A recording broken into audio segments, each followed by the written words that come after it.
Paraclete Press presents Putting Joy into Practice, 7 Ways to Lift Your Spirit from the Early Church, by Phoebe Farag Mikhail. Read by Phoebe Farag Mikhail. Putting Joy into Practice, 7 Ways to Lift Your Spirit from the Early Church, by Phoebe Farag Mikhail.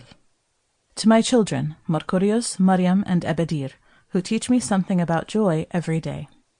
To my husband, Father Bishoy Lamari Mikhail, and to my parents, Father Athanasius Farag and Suhair Farag, who have modeled the spiritual disciplines joyfully. Invitation. If happiness is a warm blanket, as Linus proclaims in the Charlie Brown cartoons, then joy is a walk with a dear friend. I'd like to invite you on that walk with me.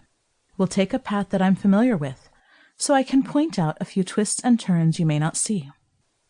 We'll start early in the morning and take breaks along the way. We'll stop and help others along the path, and perhaps they might join our walk. I'll share what I've learned on this walk so far, as well as lessons I've learned from those who have walked this way before me. We'll talk about joy, and we'll try to understand it, experience it, and share it with others. I started on this journey of joy accidentally. An overheard conversation planted a question inside me that refused to let me go until I could find some answers to it. In that conversation, an elder advised a friend to focus during the resurrection season on joy. "That's easy enough," she replied. "No," he said, "it's not that easy." This response surprised me. Why is living in joy so hard? What can we do to live in the joy of the resurrection when there are so many ways our joy can be stolen?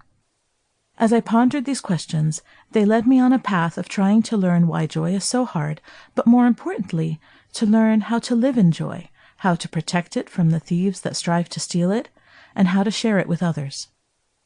I considered ancient wisdom, the tried and true knowledge of the ages.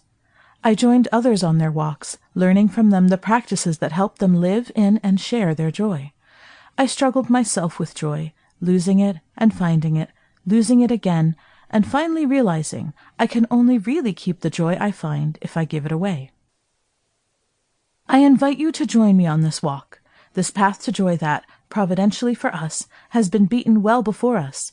Centuries ago, 3 people took a similar walk together, 2 of them not yet realizing they were on a path to joy, until they reached a stop on their journey and sat down to eat. There, they discovered that, on the road to Emmaus, they were walking with joy. There, they discovered they had been walking with the risen Christ himself. Sample complete. Ready to continue?